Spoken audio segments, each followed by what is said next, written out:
Good evening. It's an attempt to disconnect kids and their phones. The Ontario government launches a series of restrictions when it comes to cell phones in schools. On the first day back to class after the education minister announced the new policy, there was plenty of reaction. CTV's Queen's Park Bureau Chief Siobhan Morris joins us live tonight with the latest. Siobhan.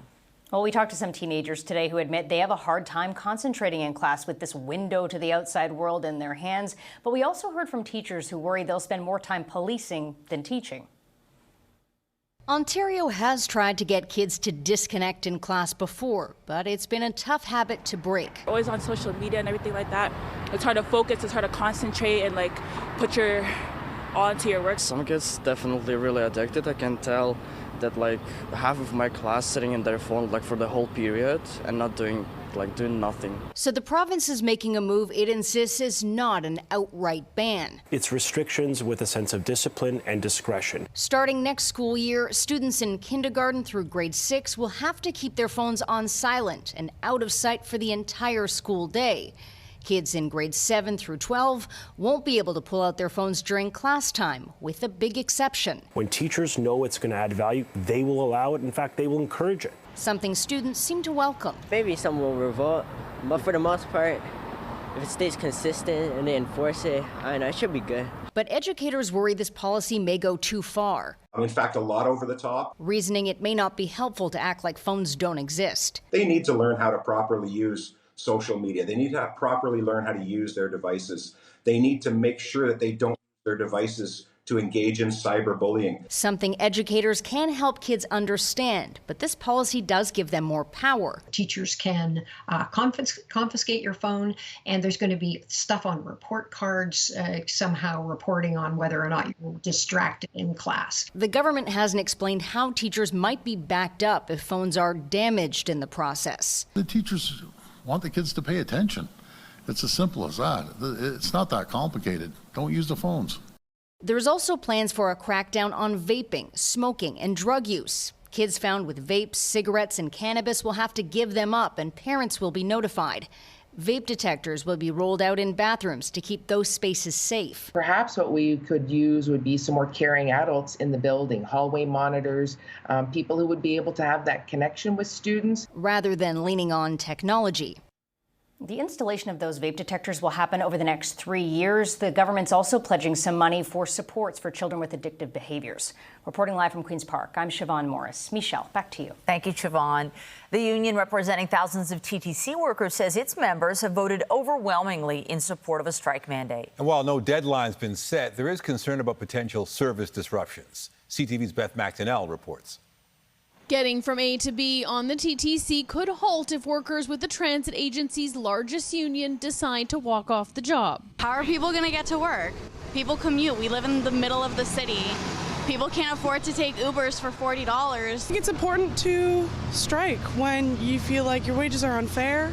Nearly 12,000 members, including operators and maintenance staff, make up ATU Local 113, with a large majority of them voting 98% in favor of a strike mandate. That's a signal to everybody that they need to bring resources to the table in order to avert a strike. The union's president calls the TTC's latest offer on wages minuscule. Other big issues, job security and protecting against outside contracts. The union's collective agreement expired at the end of March, which opened the door for these workers to exercise their right to strike for the first time in more than a decade.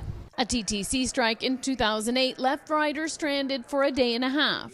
Between 2011 and 2023, a provincial law deemed unionized workers essential, and they were not allowed to strike. But that law has now been overturned. Well, they shouldn't be allowed to go on strike because they're essential service. Concerning because my access to where I need to go for employment and to get work done will be affected, but at the same time, I feel like the pressure should be more on the people offering the wages because clearly they're striking for a reason. TTC CEO Rick Leary saying in a statement, "We know from past experience that job action by ATU Local 113 would almost certainly lead to service disruptions for our customers, which is why both sides are focused on reaching a new collective agreement as soon as possible." I think it's important to remember that both parties are exactly where we want them to be, which is at the negotiating table. So that's the TTC and the union. And we also have to remember that we've been, fairly fortunate in that we've been able to strike deals now with 2 of our unions. We will have a conciliator involved, and hopefully there is some movement. If not, we'll apply for a no board report, and 17 days later, we'll be in a legal position to take strike action. A right restored, the union says, that it's prepared to use. Beth McDonnell, CTV News.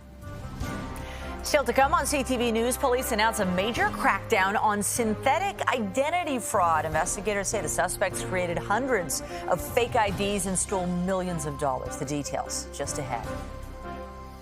But first, there's a live look outside. It's a cloudy start to the work week with showers expected, but temperatures are rising over the next few days. Jessica Smith is here with a look at the current conditions. Jess. We are watching the shower activity that is looming, making its way in right now, kind of sitting in towards Goderich, Owen Sound, Parry Sound, right along those eastern shorelines of Lake Huron and Georgian Bay. For us, this becomes more of a late evening, overnight story. So the rain moves in mostly past the commute for a lot of folks. Wind has been an issue throughout the day, making it feel a little cooler out there. Right now, sustained at 20 kilometers out of the east, but those gusts a little closer to 35. They were closer to 50 throughout a good portion of the afternoon. Right around southern Ontario, it's relatively comfortable, but in towards Windsor, through London, Goderich, they're already into that mid-20 range. For us, still in the single digits around the island through Pearson, sitting at 10. Tonight, temperature-wise, no change, but we are watching for that rain and that thunderstorm activity to roll through into tomorrow morning. Not a wash of a week, though. Those details coming up right now. Back to Nathan.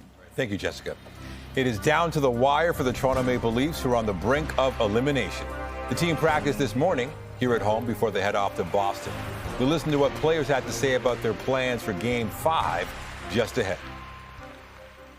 But first, it's called synthetic identity fraud, and investigators say they've arrested 12 people accused of creating fake identities. Police allege the suspects created more than 680 unique identities and stole some $4 million. CTV's Mike Walker has been following this story and joins us live with the very latest. Mike. Well, Nathan, Michelle, police say the identities were completely made up. They allege the suspects used those fake IDs to open bank accounts and apply for credit cards, and then would funnel the money between the accounts. These are the bogus IDs police allege fraudsters created of people who never existed and used them to open bank and credit accounts, part of a synthetic identity fraud scheme that police say defrauded financial institutions out of millions of dollars. Synthetic identities can be used to create essentially piggy banks for them. Toronto police launched Project Deja Vu in October 2022 after being contacted by a bank that identified several synthetic accounts, mostly opened by one person who had done work with the company. The investigation revealed the scheme started back in 2016 and used more than 680 synthetic identities to open bank and credit accounts across the province. The fraudulently obtained credit accounts were then drawn upon by way of in-store and online purchases, cash withdrawals, or electric fund transfers. In many cases, fraudulent payments were made into the credit account to allow them to be drawn beyond their defined limits. Police seized synthetic identity documents, electronic templates to create fake ID, hundreds of credit and debit cards, plus $300,000 in cash. 12 men between 26 and 60 years old have been arrested in connection with the scheme. They are facing a combined 102 charges, including fraud, forgery, unauthorized possession of credit card data, and laundering. But investigators say this is about more than fraud, with the accounts used to facilitate other crimes, including the laundering of proceeds derived from human trafficking, drug trafficking, and armed robbery. Police say the bank safeguards are not always effective. The same photo was used on multiple fake IDs to open accounts. Surprising, says this cybersecurity expert. We have technology now that should be able to better verify these types of identities if they are fraudulent. Clearly, there's processes that need to be changed because fraud costs us millions of dollars, if not billions of dollars. So far, the total losses, police say, are $4 million. Investigators believe there are more victims. It may have been people who have done services for these people and been paid with these fictitious accounts, renovations, buying products. Police also allege that the suspects sold items like appliances, electronics, and auto parts through online buy and sell platforms. They say their investigation is ongoing and are trying to identify other suspects involved with this scheme. Reporting live, I'm Mike Walker. Nathan, back to you. Thank you, Mike. An elderly woman is in hospital after being struck by a vehicle in North York this afternoon. It happened shortly after 12:30 near Bathurst and Finch. Police say her injuries are serious but not life-threatening. The driver involved stayed at the scene. A 38-year-old woman is in hospital with life-threatening injuries after being hit by a TTC bus in the Upper Beach. This happened early this morning in the area of Kingston Road and Woodbine Avenue. The woman was taken to a trauma center in critical condition. The driver involved remained on scene. So far, no word on whether any charges will be laid. Meanwhile, a motorcyclist is fighting for his life in hospital following a crash in the city's East End. It happened near Woodbine and Danforth just after 9 last night. Paramedics say a man was taken to hospital with critical injuries. Police say it's unclear how many vehicles were involved in the crash or if charges will be laid. And one person is in critical condition following a two-vehicle crash in Mississauga. It happened just after 9:30 p.m. near Dundas and 5th Line. Peel police say a motorcycle collided with another vehicle. One person was taken to hospital with life-threatening injuries, though police did not indicate if that person was on the motorcycle or driving the vehicle. Peel Police's Major Collision Bureau is investigating.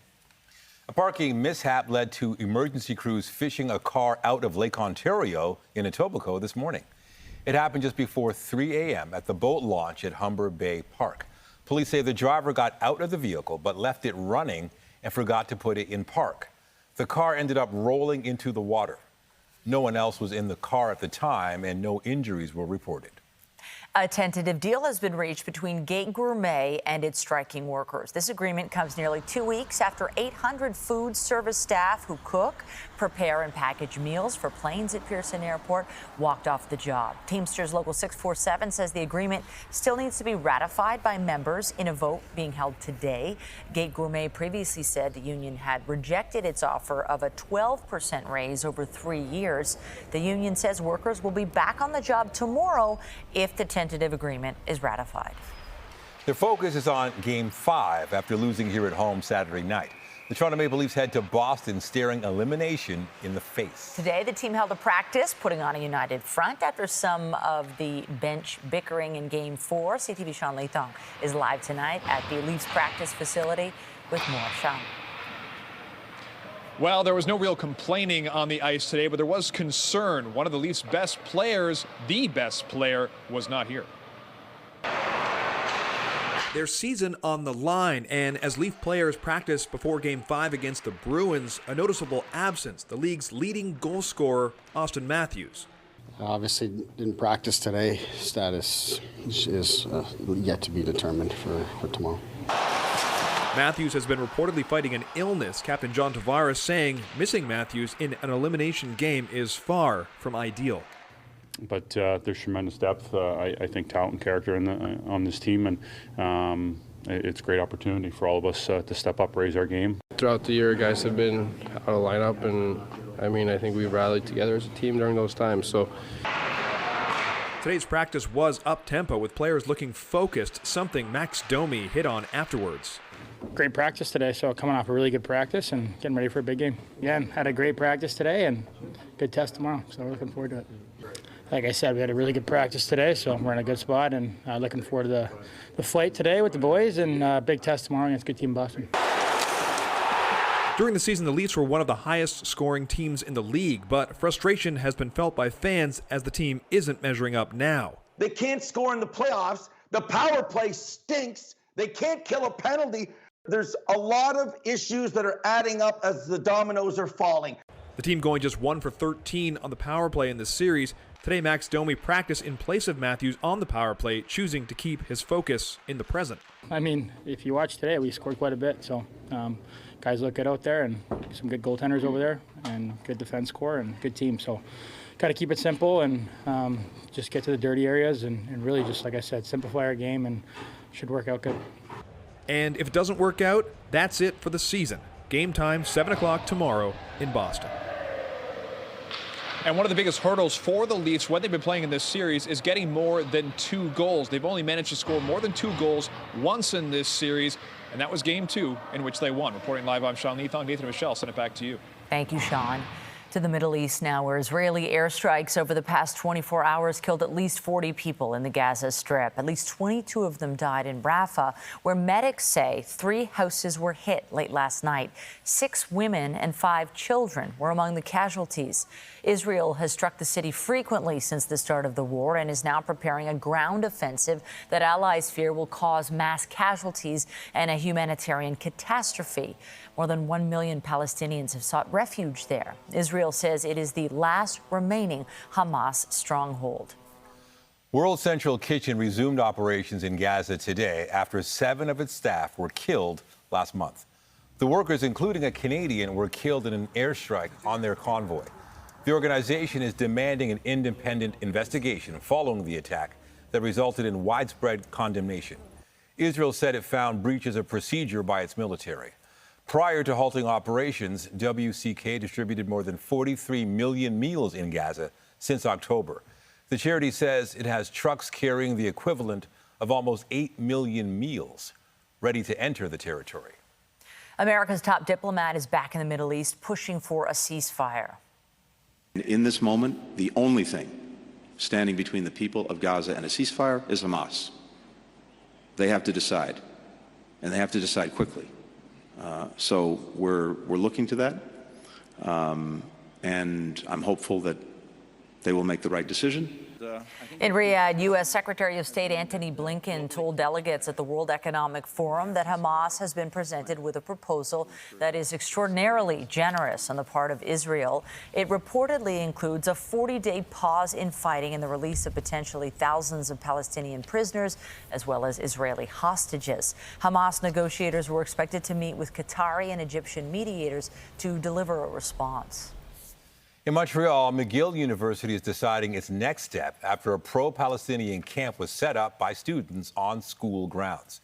The university says it supports the right to freedom of expression, but insists the encampment violates both school policies and the law. More than 24 tents have been erected, the number tripling since Saturday. The protesters have refused to discuss a timeline to remove the tents. McGill says it has seen evidence of some people using anti-Semitic language and intimidating behavior, and says many of the protesters are not members of the school community. Meanwhile, the University of Ottawa has warned its students that setting up encampments will not be tolerated. In New York, student protesters at Columbia University are vowing they will not move until their demands are met. Today, they defied a school-imposed deadline that required them to depart the encampment or face suspension. Early protests at Columbia sparked pro-Palestinian demonstrations across the U.S. Many students are demanding their universities cut financial ties with Israel. The number of arrests at campuses nationwide is approaching 1,000. And in Paris, pro-Palestinian demonstrators occupied the main courtyard of the Sorbonne University. About 50 protesters set up tents, but police eventually entered the grounds and removed them. There was also a heavy police presence at the entrance of the school to help ensure no more camps were set up inside. Meanwhile, the European Union's foreign policy chief says several EU member states are expected to recognize Palestinian statehood by the end of May. In Ukraine, 4 people were killed in a missile attack on the southern city of Odessa today. Local officials say 28 others were injured in the strike that hit an educational institution, residential buildings, and civil infrastructure. Odessa has been a frequent target of Russian missile and drone attacks, particularly port facilities. NATO Secretary General was in Kyiv today, calling up member countries for failing to deliver arms to Ukraine on time. NATO allies have not delivered what they promised. The United States spent months not agreeing a package for Ukraine, and European allies have not delivered the amount of ammunition they promised. And this has had serious consequences on the battlefield. Ukraine's president welcomed Jens Stoltenberg to the capital. Volodymyr Zelensky says new Western supplies have started arriving, but slowly. Ukraine and its Western partners are in a race against time to confront the recent Russian advance across eastern areas, as well as aerial attacks. A mayor from the GTA is in Ottawa, sitting down for talks with Justin Trudeau. Patrick Brown was welcomed to Parliament Hill by the Prime Minister this afternoon. The two men discussed the impact of the Federal Housing Accelerator Fund on Brampton and efforts to combat vehicle theft, among other issues. A funeral will be held Friday for Bob Cole. Family, friends, and colleagues will gather at St. Thomas Anglican Church in St. John's. Cole passed away last week at the age of 90. The legendary broadcaster thrilled Canadian fans for decades with his memorable calls, wit, and love of the game. A reminder, tomorrow is the deadline for most people to file their income tax return. It is also the last day to pay any outstanding balance to avoid owing interest. But if you or your spouse or common law partner are self-employed, you still have until June 15th to file. Missing the date could mean facing penalties if you owe money. It typically starts at 5% of your total owed amount, plus an additional 1% of the balance for each full month the return is late. Still ahead, he's not a politician, but he has one of the most powerful jobs at City Hall. Tonight, Toronto's city manager shows a new side of himself and goes one-on-one with CTV's Natalie Johnson. And I'm Pat Foran. Coming up on Consumer Alert, the federal government's dental care plan goes into effect next month, with millions of Canadians hoping to get free dental care. The only problem, many dentists are refusing to sign up with the program. We drill down on the details just ahead. It was a bit of a cool start to the work and school week for many, but as we head in towards the middle and end of the week, we welcome in a brand new month and much warmer temperatures into the 20s. It is going to get nice. Coming up, I'll have a full look at your long-range forecast, and stay with us. We've got another full night of great shows for you right here on CTV.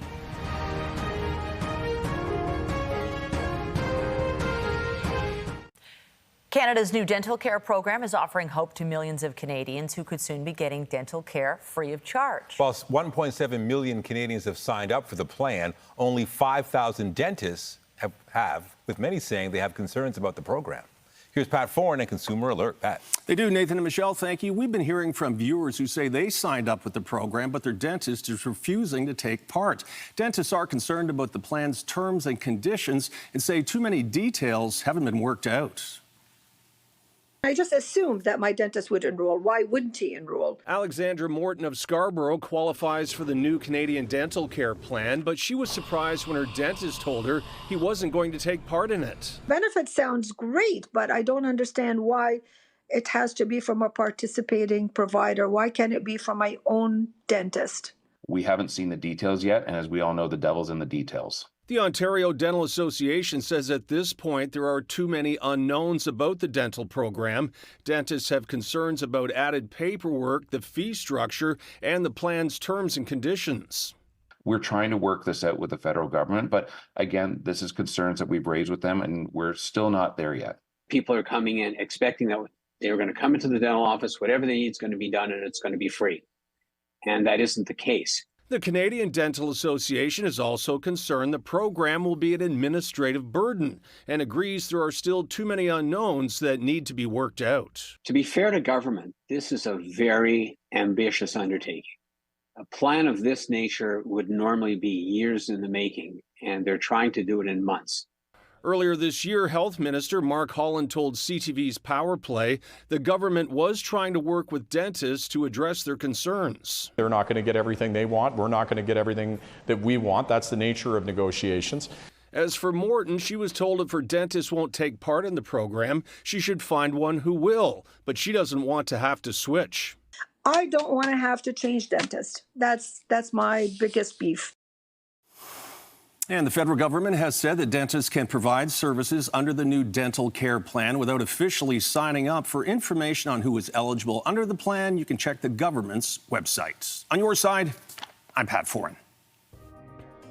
If you have a consumer story idea, email us at alert@ctv.ca.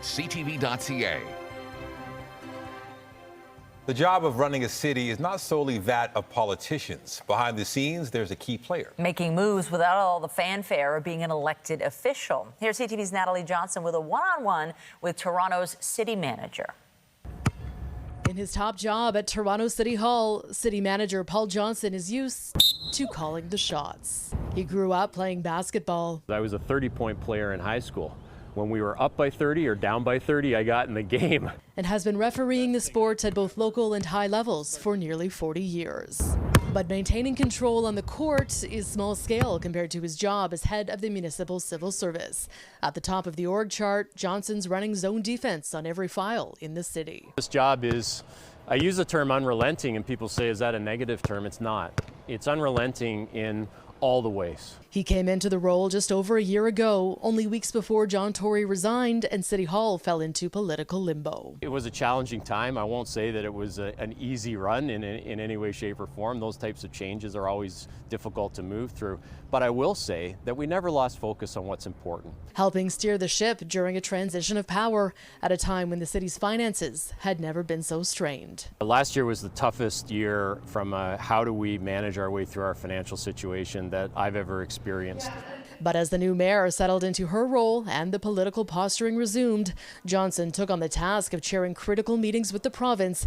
That's him there behind the premier and the mayor, helping seal the deal on a new financial framework with Queen's Park that will save the city billions. It wasn't about Toronto saying somebody else has to solve our problems. And so what I really liked about our approach and why I never felt the challenge was insurmountable and is going to be insurmountable is that we've put it in the context of we'll do what we need to do as Toronto. We need others to come on board. Navigating a nonpartisan position that can often end up front and center on the political stage. The theater that people see, they go, oh, geez, how do you get up every day and come to that work? And I do it with enthusiasm. I literally jump out of bed each and every day. Now, well into the job of overseeing every single city service, Johnson wants to ensure the city is stepping up its game on day-to-day deliverables, while overseeing the big picture strategic priorities. We have an affordability issue, particularly around housing in this city, and so how are we accelerating that? And then more recently, we've been talking about how are our basic services coming back to the standards that Torontonians need. Johnson once met his own mentor at a community rec center, who he says helped him carve out his path on and off the court, not knowing then he'd become a power player in a city this size. I love it, and I knew what I was getting into. You don't come to Toronto and you don't take on the role of the city manager and expect it to be a job where you can referee at 3 o'clock in the afternoon. Not gonna happen. But many say he makes one of the toughest jobs in the city look easy. Still got it. Still got it. The ball in his court. Natalie Johnson, CTV News. All right. Nice to get to know a bit more about him. Yeah, exactly. That's making me want to play some basketball. You know what I mean? Ball is life, but not with a day like today. Because it wasn't terrible outside, but just not great to be out there spending a significant amount of time. It's still pretty windy out there. That east wind had it feeling just that little bit cooler than I think a lot of people really would have liked today. But it changes significantly. You're still looking at an east wind tomorrow, but by midweek, by the beginning of May, it gets warm. Weather is brought to you by Train, the most reliable heating and cooling brand. It's hard to stop a train. Again, a daytime high kind of hovering in and around the seasonal mark. And then really and truly, as we've made our way in towards the second half of our day, it's gotten really warm into that southwestern corner. Eventually, that same ridge will start to overtake the rest of southern Ontario, and we're looking at a really warm kind of start to the month of May. Temperatures well into the 20s. But for now, holding on around 10, so not far off that seasonal mark. Heading into this evening, there's really no change temperature-wise. So although we were below seasonal for the high, heading into the evening, we're above seasonal. So we hold on to just a little bit of that warmth. But with this comes that bit of rain. We've seen a bit of a clearing, a little bit, so to speak, as we've made our way through the early part of our evening. But overnight, that's when the bulk of this rain really starts to settle in, along with the risk of some thunderstorm activity. We have already far surpassed our monthly average for rainfall through the month of April, and there's only more on the way this evening. As we get into the day tomorrow, spot on for seasonal for us, but anywhere southwest of us, they're starting to see that warm up start to spread towards them. So from Windsor through to about Waterloo, we're into the 20s. That line of showers that will pass its way through overnight. Into the day tomorrow, we get back to seasonal, and then after that, that's when the switch really takes place. High pressure will settle in, making for a beautiful mark to the beginning of May on Wednesday. Again, the bulk of the shower activity for the GTA, the downtown core, begins between 8 and about 9 p.m. and carries us through the rest of our evening. A little soggy for that morning commute. Not a downpour by any means, but give yourself that extra time for your commute. Into the afternoon, a lot of it pushes its way out, and then it is really beautiful into our Tuesday afternoon. Still some cloud cover as we head in towards the start of our Wednesday, but heading into the afternoon, it pushes out. But that's when it starts to get really warm. We welcome in the month of May with temperatures well above seasonal, and then we hold on to a lot of that warmth. As we head into our Tuesday, again, the showers kind of just for that morning commute time. We do see some clearing into the afternoon, so don't let the icon deceive you. It is not a wash of a day. It's just that first kind of morning commute into the lunch hour. Getting into Wednesday, we start to climb above seasonal. We get there to welcome in a brand new month. Still some cloud cover to start the day, but that clears out into the afternoon. High pressure returns, and then we got 20s as we head through our Thursday and Friday. Fantastic weather to maybe enjoy a patio. I know a lot of those are opening up, going golfing, playing basketball outside. It's a great kind of end to the week. Heading into the weekend, there's a little cloud cover on the way. The chance right now is just a sprinkle of a drizzle, but to be honest, very light, if at all, if it comes to fruition. And really, we settle into the month of May in a beautiful way, above seasonal, those overnight lows included, and really no change throughout your Saturday, Sunday, and in towards Monday. Nathan. Right. Thank you, Jess. Also tonight, he went to the emergency room, but he never came home. Pronounced dead after waiting hours for care in an Ontario hospital. A tragic ordeal raising questions about the continuing crisis in emergency.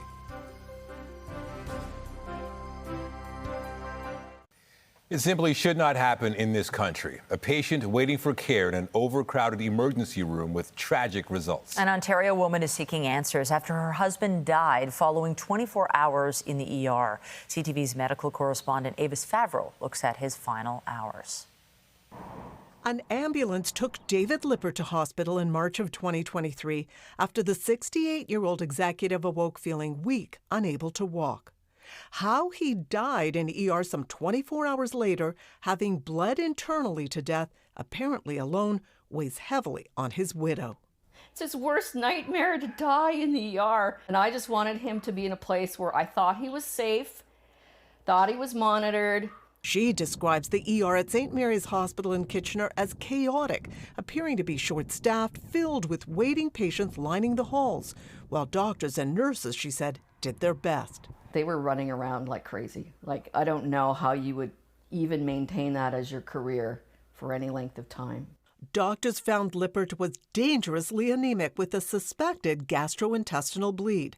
He was given blood transfusions and later was waiting for a bed upstairs. But at 7:30 the next morning, still in ER, he was found having vomited blood and in cardiac arrest.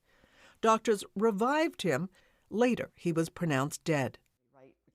After spending almost a year getting the medical records, Lisbeth Lippert says there are no signs that anyone checked on him for 6 hours until his heart had already stopped.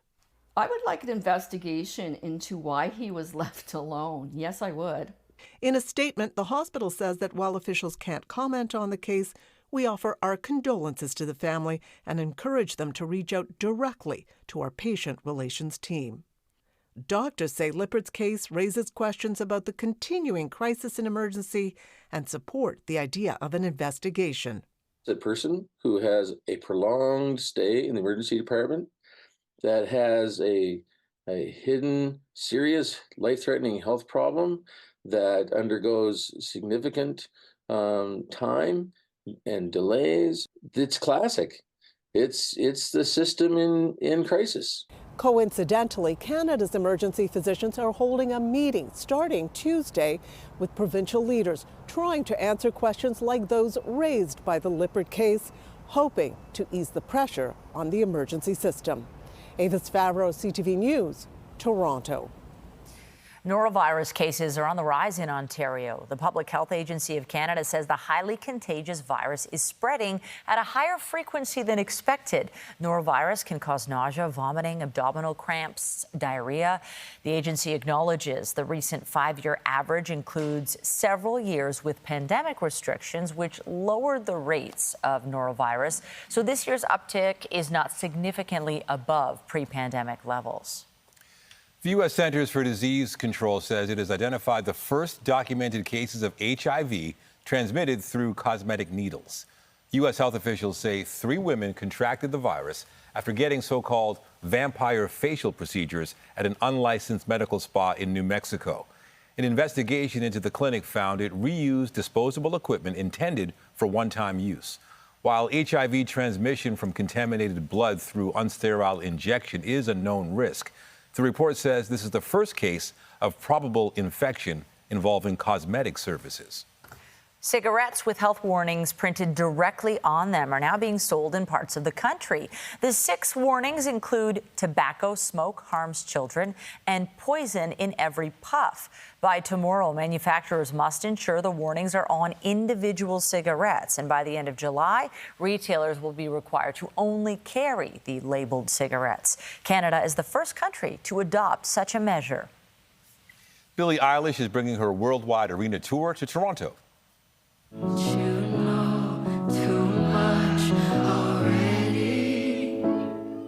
The pop star is scheduled to play at Scotiabank Arena October 1st and 2nd. Eilish kicks off the tour in Quebec City in September, followed by other shows in North America, as well as Australia and Europe.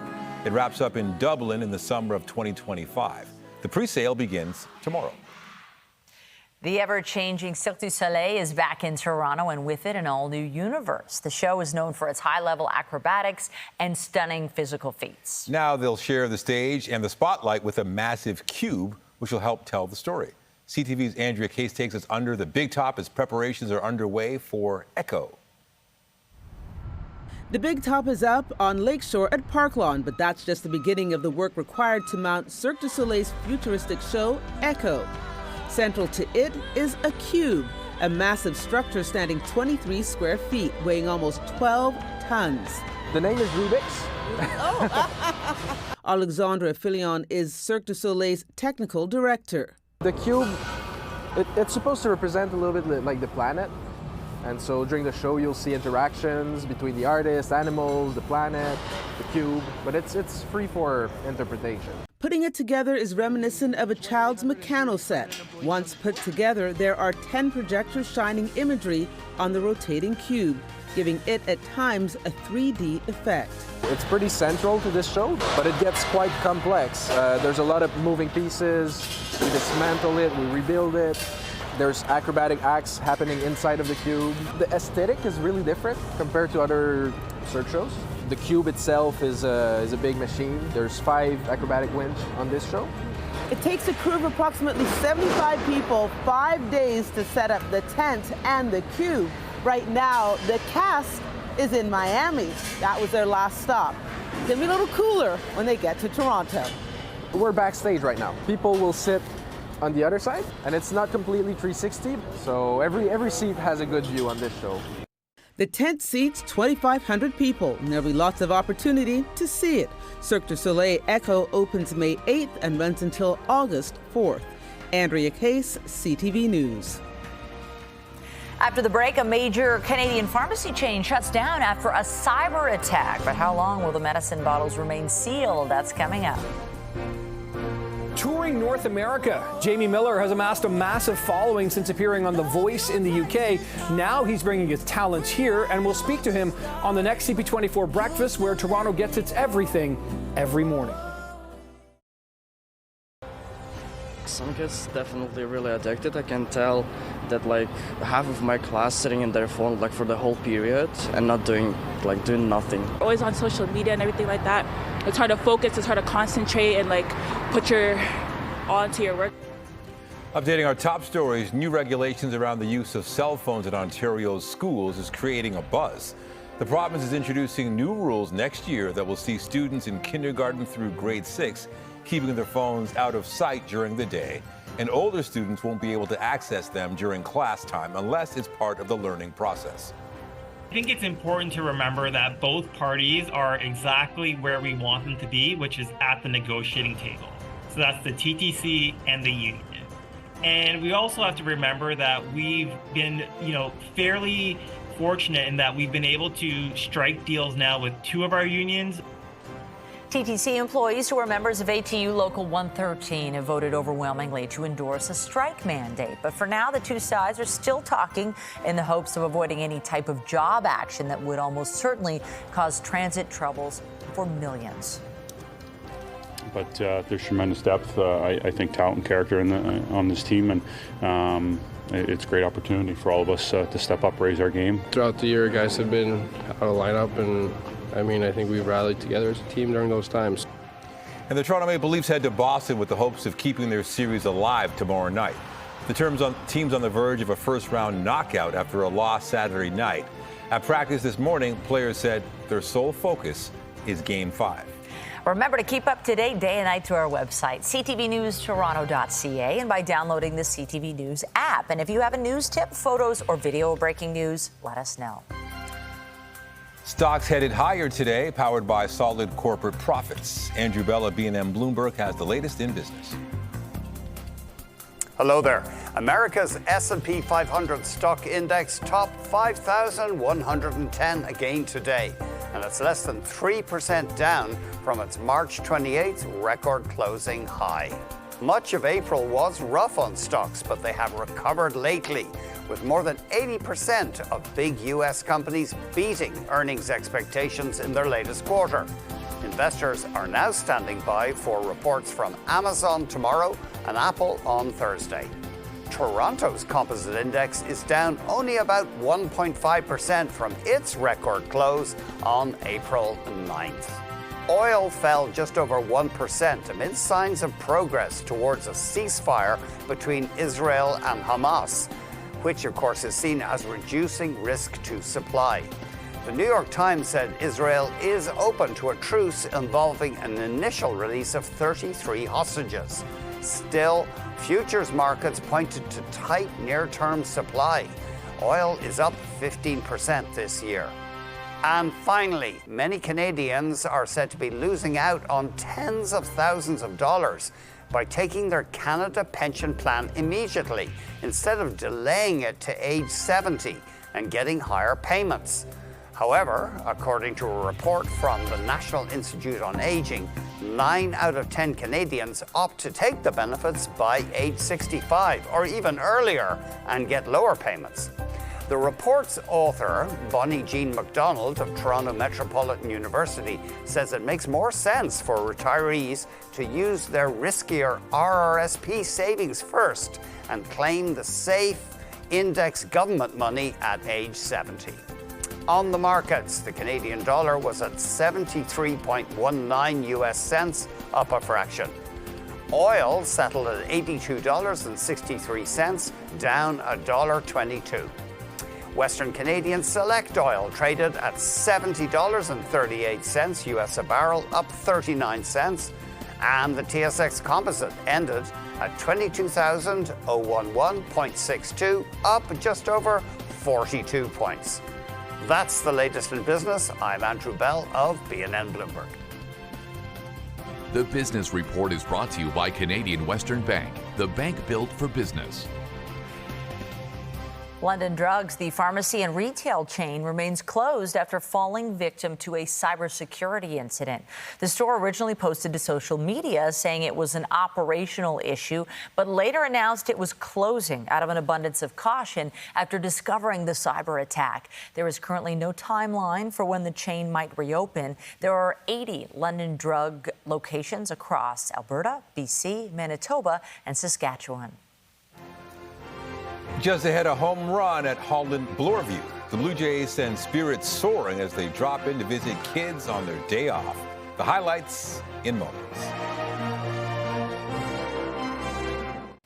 Finally tonight, a visit some kids at Holland Bloorview Rehabilitation Hospital won't soon forget. Members of the Toronto Blue Jays stop by to take photos, sign autographs, and even take part in a pep rally. CTV's John Musselman has more.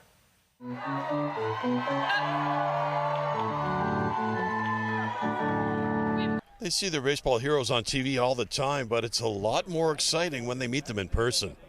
It was a magical experience. It's awesome, man. Honestly, Camilo's a pitcher himself, so to meet the starting guys, pretty big deal, right? Blue Jays players Kevin Gosman and Chris Bassett stopped by the Holland Bloorview Kids Rehabilitation Hospital today. They signed autographs and spent time with the kids. They also joined children and staff members in a pep rally featuring a seventh-inning stretch and a sing-along. Upstairs on one of the patient floors, they took part in a few physiotherapy sessions with the kids. Holland Bloorview is the only children's rehabilitation hospital in Canada focused on combining care, research, and academic leadership in the field of pediatric disability. Mother Claire Smith says it's been instrumental in helping her son Alan. So Alan first came to Holland Bloorview when he was a year old. He was born with an upper limb difference to his forearm and left hand. So he got his first prosthetic just shy of a year, and we call it his helper hand. It's nice to kind of get out in the community and be able to, see their faces. They kind of see us in person, put a face with a name. Yeah, it's awesome. Obviously, anything to benefit kids and what they need is unbelievable. And they say it feels great to put smiles on the faces of all these children. John Musselman, CTV News. Oh, look at that smile. That's amazing. So nice to see them visiting the kids. Weather-wise, we're getting a little bit wet overnight. A little bit. What should we be in for? This really begins kind of early evening for a lot of us. So we'll get home, for us anyways, we'll get home with relatively dry weather. And if you're driving anywhere until about 9 p.m., you'll be all right. And then after that, it gets a little soggy. We're watching for rain and the risk of thunderstorms, but those winds will let up eventually as we head into the day tomorrow. But it's a soggy end to our Monday, but a mild one. We're still sitting at 18 through Windsor, 24 in London, 10 here in the city. It is below seasonal. We remain below seasonal for our daytime high, but the low tonight, not bad. The breeze, a different story, still pretty gusty out there. But as we head into the day tomorrow, seasonal, and then we welcome in the month of May, Wednesday, with a little bit of sunshine. Back to you guys. Thank you, Jess. That's it for us, but be sure to join Omar Sachedina tonight at 11 for CTV National News, followed by Zoraida Allman with our next local newscast at 11:30. In the meantime, our coverage continues anytime on CP24 and online at ctvnewstoronto.ca. For Jessica Smith and all of us here at CTV News, thank you for watching and have a great night.